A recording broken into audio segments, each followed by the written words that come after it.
Kolegun ton atje, Armand Xhelili, pasi në qytetin e Vlorës janë sekuestruar 4 milion euro pasuri në qytetin Bregdetar. Por, konkretisht, për çfarë bëhet fjalë, kemi raportimin e kolegut Armand Xhelili. Përshëndetje, Armand.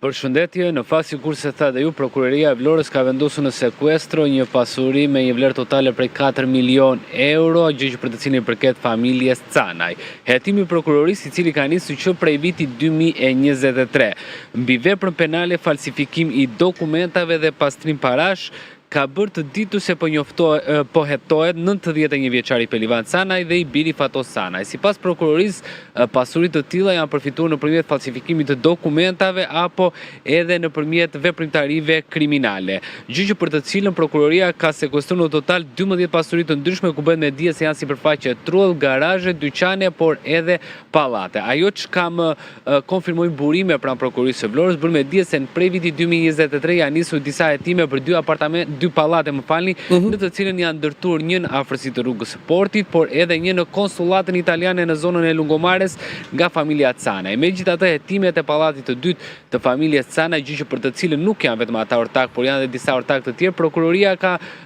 arritur në përfundimin se dokumentacioni apo edhe dokumentet e tjera për ndërtimin e këtij pallati apo edhe shitjes së apartamenteve të tyre janë mbi bazën e falsifikimit të dokumentave apo të pastrimit të parave. Megjithatë, tregohet e rezervuar për hetime të mëtejshme prokuroria. Ajo çka konfirmohet, sikurse përmenda edhe më herët, është që 91 vjeçari baba i tyre, çka dyshohet se vetë fëmijët, pra djemt e Pelivan Canaj, çdo dokumentacioni kanë kaluar tek 91 vjeçari, gjë që për të cilën prokuroria tashmë po heton qoftë 91 vjeçarin apo edhe familjen e tij, pra djemt e 91 vjeçarit.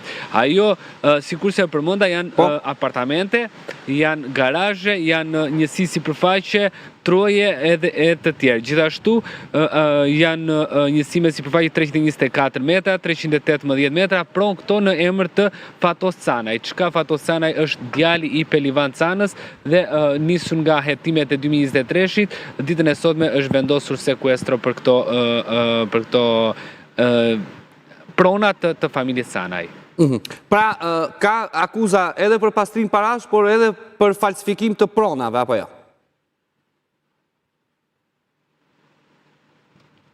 Po, dy akuzat që rëndojnë mbi ta është falsifikim të dokumentacioneve dhe pastrim parash. Ajo indicia është pikërisht tek dy pallatet e ndërtuara, megjithatë edhe sipërfaqet apo objektet të cilët janë sekuestruar janë pikërisht në afërsi të këtyre pallateve për të cilën bëhet me dije.